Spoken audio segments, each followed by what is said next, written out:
Você já pensou também o quanto o Ocidente influencia o Oriente? Seja nas vestimentas, nos costumes, o quanto o Ocidente ele tem o poder de direcionar a cultura para onde ele quer que ela se direcione. Olá, meu nome é Gislaine e esse é o canal TV Girta. E aqui nós entendemos a cultura dos povos do mundo através das suas crenças, suas festividades, seus costumes. E no vídeo de hoje nós vamos falar sobre imperialismo cultural. Vamos começar? Com certeza você já deve ter visto, ter percebido o quanto o Ocidente ele influencia o mundo. E o quanto potências, países que se destacam também influenciam o mundo. Por exemplo, com o quanto os Estados Unidos influenciam o mundo, tanto países ocidentais como países orientais. Por exemplo, por que atores de Hollywood serem mais conhecidos mundialmente do que atores de outros países? Por exemplo, atores do Brasil, atores da Colômbia, atores de outros países. O porquê também de muitos atores ocidentais serem mais conhecidos do que atores de países orientais. Claro que se tem um pouco de mudança com essa questão da internet, porque as coisas se tornam mais conhecidas com mais facilidade e com mais agilidade, mas a gente tem que concordar que se tem mesmo essa influência do Ocidente sobre o Oriente. Para a gente entender como isso acontece e por que acontece, nós temos que falar sobre o imperialismo cultural.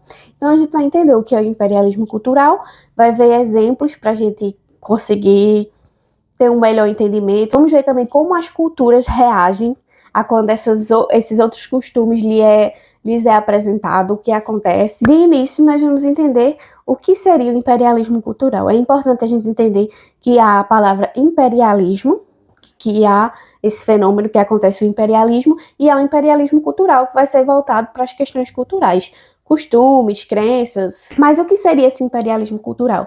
O imperialismo cultural é quando culturas de países dominantes são disseminadas em países não dominantes, são disseminadas em culturas de outros países não dominantes. Por exemplo, quando vestimentas são disseminadas nesses outros países, vestimentas, músicas, costumes mesmo de costumes, crenças. O imperialismo cultural é isso. Há um país dominante e esse país ele dissemina sua forma de viver, sua cultura para outros países que não ocupam, digamos, um lugar de destaque, um lugar dominante. O imperialismo cultural ele ocorre a partir de dois mecanismos. O primeiro seria a colonização do imaginário, que aí seria usar do poder econômico e político para exaltar culturas em detrimento dessa cultura nativa. Então, digamos, chegam pessoas de determinados países dominantes e eles impõem suas culturas, suas formas de viver como se fossem corretas, como se fossem as mais certas para se viver, para se seguir. Então, lhes é imposto em detrimento da cultura desse povo nativo, desse povo que já estava nesse local. Eles querem passar que a cultura, a forma deles viverem é a forma mais correta, é a forma que traz um ar de progresso, de modernidade. Então, é como se a cultura nativa dessas pessoas que estão nesse local não fosse moderna o suficiente, não fosse interessante para o progresso e fosse atrasada. Também a desarticulação de identidade, que o imperialismo cultural ele acontece para desarmar essas culturas nativas, para desarticular essas identidades tradicionais desses povos nativos. E eles têm a intenção de substituir essas culturas nativas por uma cultura homogênea, uma cultura digamos, compartilhada por todos, que não, sem muitas diferenciações. E isso, eles têm essa intenção de fazer isso, de homogeneizar as culturas para que atendam aos seus interesses econômicos, para que atendam aos interesses dessas potências centrais. Então, a questão do imperialismo cultural, eles querem homogeneizar as culturas, querem passar a imagem de como a cultura, eles tentam passar essas culturas como se fossem culturas que representassem modernidade, progresso, e como tentam passar a visão que essas culturas desses povos orientais, desses povos nativos, sejam atrasadas, que não sejam menos importantes do que essas outras culturas. E tudo isso tem um propósito, isso não é por acaso. Essa questão de homogeneizar cultura vai serve para... é o motor que ajuda a manter a questão do capitalismo. Então, se torna mais fácil vender, por exemplo.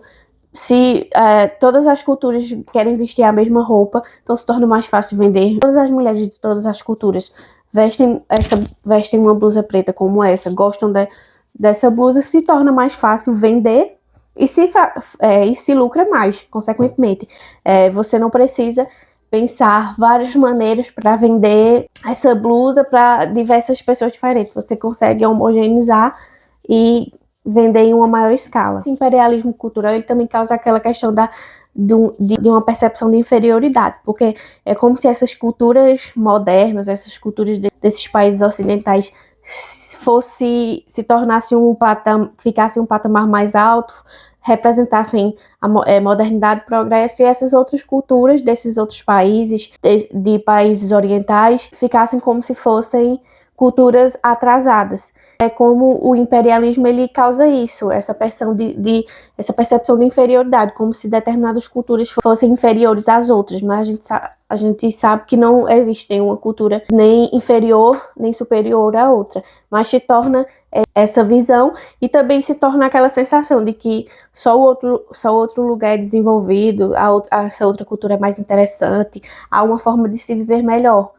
Acho que a gente pode até comparar com essa questão que as pessoas falam muito de síndrome do vira-lata, de achar que no outro país sempre é melhor, as coisas sempre vão ser melhor, que lá não há dificuldades e que o seu país é que não presta. A gente vai ver alguns exemplos que eu acho que dá pra gente entender bem melhor e a gente consegue parar e pensar, é isso mesmo.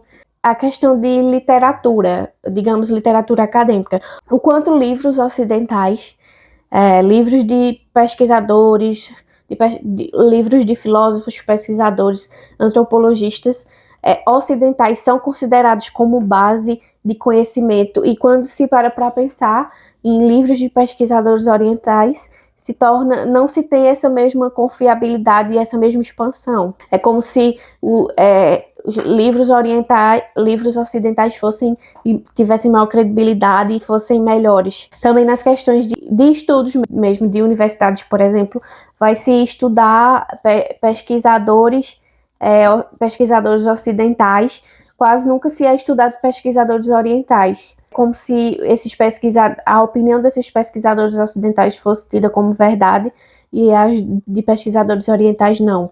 É sempre colocado com uma visão diferente, digamos, de um lado apenas curioso, abstrato. Eduardo Said, que ele é um palestino-americano, era um pesquisador palestino-americano, ele tem um livro que é chamado O Oriente como Invenção do Ocidente, e ele fala que o Ocidente detém a autoridade da representação. Então, ele escreve sobre o outro.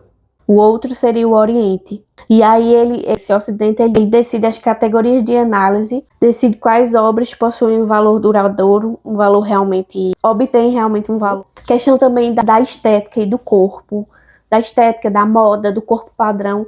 Por exemplo, a questão que foi falada da moda, que a moda, ela começa a ser imposta um determinado estilo de roupa para países que não tinham esse costume de se vestir igual pessoas do Ocidente. Por exemplo, a substituição de trajes tradicionais como o sari indiano, que é a roupa típica da Índia, como o kimono japonês, as túnicas africanas.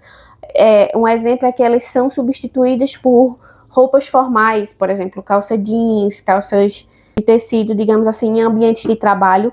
Então, atualmente, não são todas as pessoas, claro que pessoas ainda se vestem assim, mas uma boa parte nesses países, por exemplo, na Índia, se você for parar para pensar, muitas dessas pessoas só vão vestir o sari em determinadas festividades, cerimônias, não se é usado no dia a dia como foi durante um período. Normalmente as pessoas vão vestir roupas parecidas com as que as pessoas ocidentais usam mesmo. Calças, blusas, não vão vestir essa sua roupa tradicional. Então isso pode ser um exemplo também desse imperialismo, que lhes foi disseminada essa forma de se vestir. A questão do padrão de beleza também, tanto é que se você olha para alguns lugares do Oriente que tem sua forma de, seu ideal de beleza de uma forma diferente, as pessoas do Ocidente, elas veem uma certa estranheza. Para elas, aquilo se torna feio. Porque, na visão de algumas pessoas, a única forma, definição de beleza é o que elas conhecem, é o que o Ocidente passa.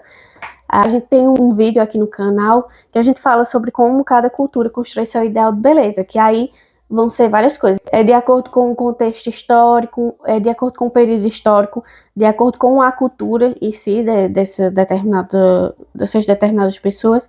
Então, cada lugar vai ter seu ideal de beleza.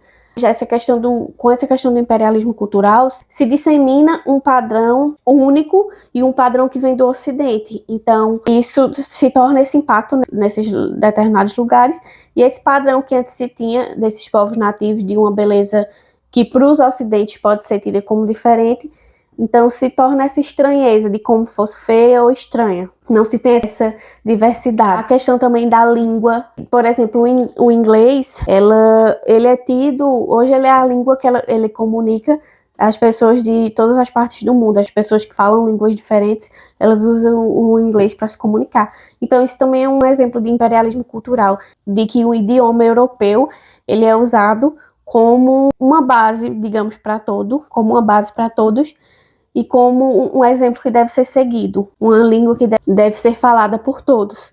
Então, a gente, se for parar para pensar, por exemplo, acontece isso com várias línguas europeias, línguas ocidentais. Por exemplo, muitas pessoas que não falam inglês, por exemplo, elas começam a estudar inglês, depois que elas chegam em um determinado nível, elas começam a estudar espanhol.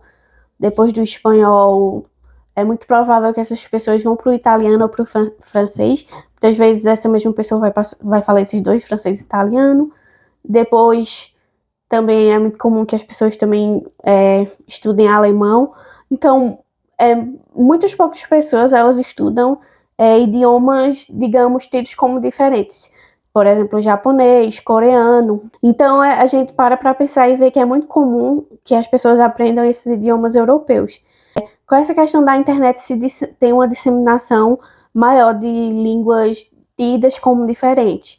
Então, atualmente, muito mais pessoas estudam, por exemplo, coreano, mas não é como essas outras línguas. A questão também da indústria de entretenimento é um exemplo também que os filmes de heróis, os heróis que são, por exemplo, os heróis da Marvel, dos filmes da Marvel, eles chegam nos países e eles causam uma substituição em heróis folclóricos de determinado país, em mitos desse país. Então, muitas pessoas elas vão conhecer esses heróis da Marvel, mas não vão conhecer suas lendas do seu país. Então, muitas pessoas podem conhecer, por exemplo, o Homem de Ferro, o Capitão América, mas não vão conhecer personagens folclóricos do seu país, como o Curupira, como o Saci.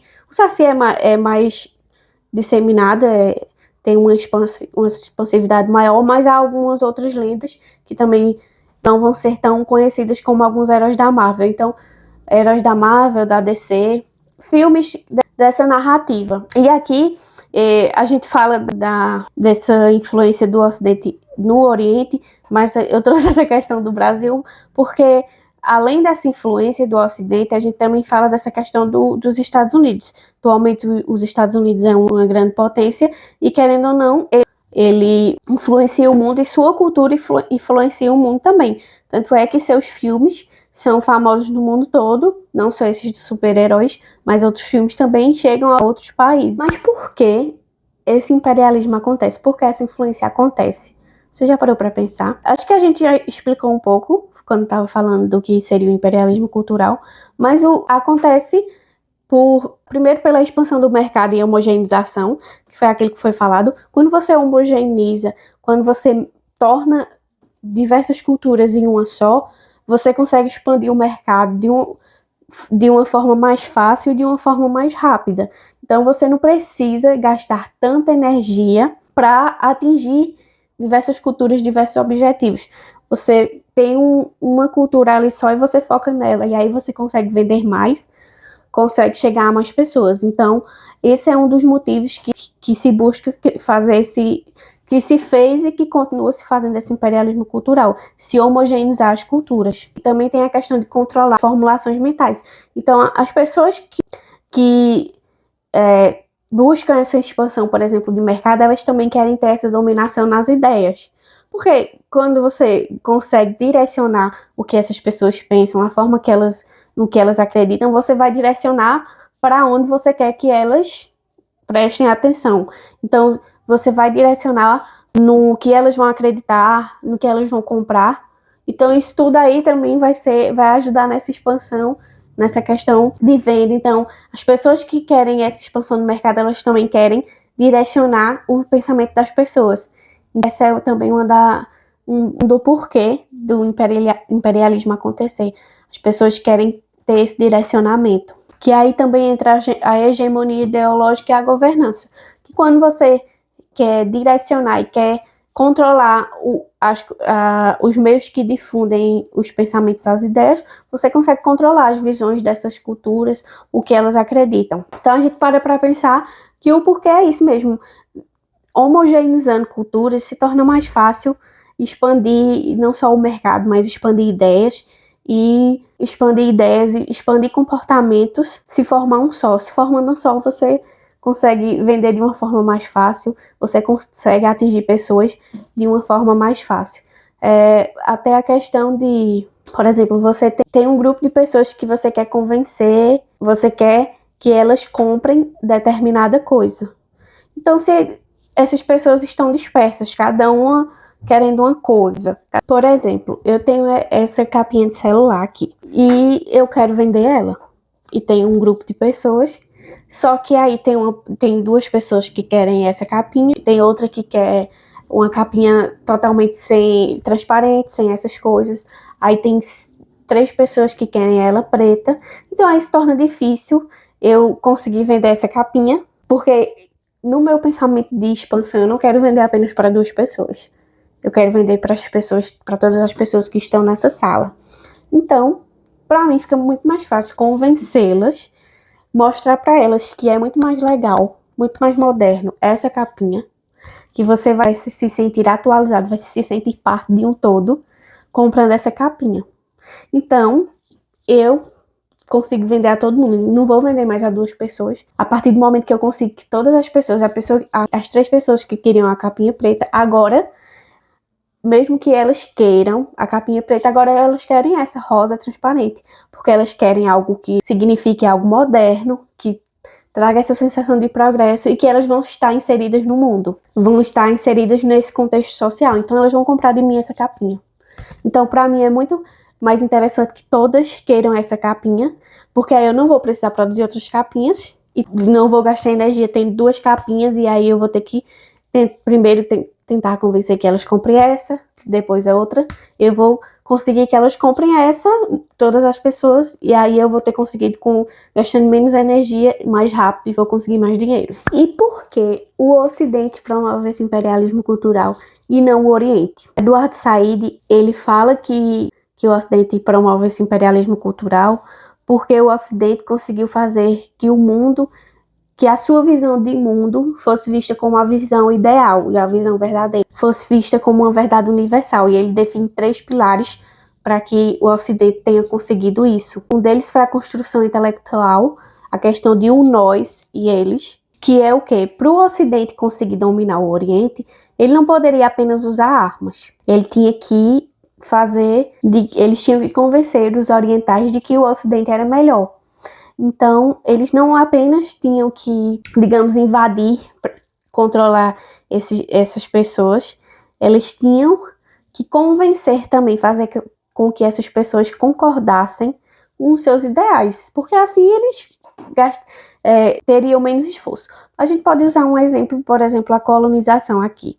Quando os portugueses chegam ao Brasil, as pessoas indígenas, as pessoas nativas, já viviam no Brasil. Então, quando eles chegam, eles têm a questão da catequização. E os jesuítas, os padres, eles vêm, os jesuítas, os padres da Igreja Católica, eles vêm para catequizar essas pessoas indígenas. Por quê? Isso não era apenas porque a Igreja queria ter mais fiéis. Isso é porque eles, catequizando esses indígenas, eles começariam a ter o mesmo pensamento e iam começar a concordar com o que os portugueses queriam, a ter pensamentos parecidos.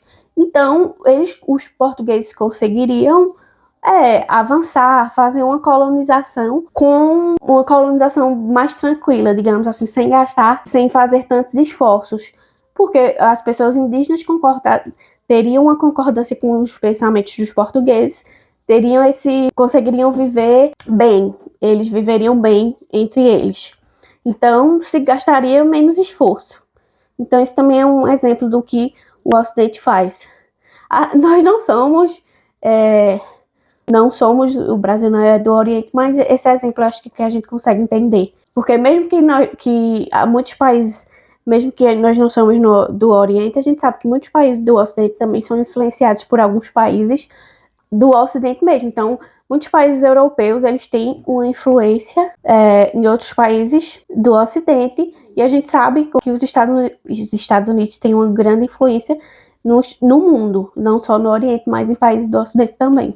E continuando com essa questão da construção intelectual, Eduardo Said fala que se criou uma construção do Oriente como se fosse um lugar exótico, um lugar diferente. Então, é sempre, digamos, o Oriente ele é sempre, digamos, para ser estudado, é algo diferente, que as pessoas querem observar. Nunca se é como, digamos, para as pessoas o Ocidente é normal, é um lugar normal, e o Oriente sempre tem essa visão de curiosidade. As pessoas sempre olham como se fosse algo peculiar, algo místico. Também há a questão da infraestrutura da modernidade, e ele fala que o Ocidente não é o centro porque suas ideias, seus pensamentos são melhores, mas sim porque ele construiu as estradas por onde essas informações caminham.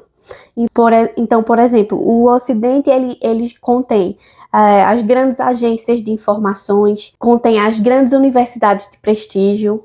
Então, se você vai fazer uma pesquisa de várias universidades de prestígio, quase todas vão estar estabelecidas, vão ser no Ocidente. Vão ter algumas no Oriente, mas do Ocidente é uma quantidade muito maior. Então, a questão de entretenimento também, Hollywood está no Ocidente, está nos Estados Unidos. Então, tem aquela questão da expansão. Então, ele fala que para uma pessoa do Oriente ser considerada moderna, ser considerada científica, ela tem que se adaptar a esses padrões ocidentais, a esses modos de vida, para que ela consiga se enquadrar e ser parte desse, ser respeitada, digamos assim, ser tratada com credibilidade. Então, ela tem que se ajustar para fazer parte dessas características do Ocidente. O terceiro tópico é a falta de reciprocidade. Então, é o sujeito versus o objeto, que foi aquela questão que eu acho que a gente pode deixar comparado ao que a gente já falou, que o Ocidente, ele é o sujeito, ele é quem estuda, ele é quem define, ele é quem olha, quem consome. Já o Oriente, ele vai ser o objeto. Então, ele vai ser quem vai ser estudado, quem vai ser definido. Então, o Oriente vai estudar...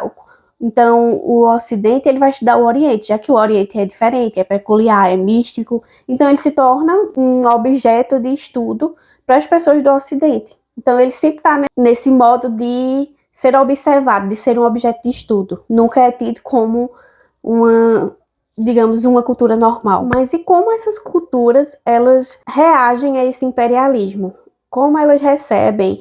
Elas resistem, elas se adaptam? Rom Kababa, Frederic Bourdieu, eles falam que a resistência raramente é uma negação total, mas sim uma subversão estratégica. Então a gente vai trazer alguns tópicos para a gente entender melhor. Por exemplo, o hibridismo e o terceiro espaço de Rom Baba. Então, o que seria isso? Quando essa cultura dominante, ela dissemina, ela traz essa forma de cultura ocidental para essa cultura oriental, não é que as pessoas dessa determinada cultura, dessa cultura nativa, digamos assim, eles não vão absorver totalmente como ela é, 100% igual. Elas vão criar sua forma própria, adequando a sua forma de viver.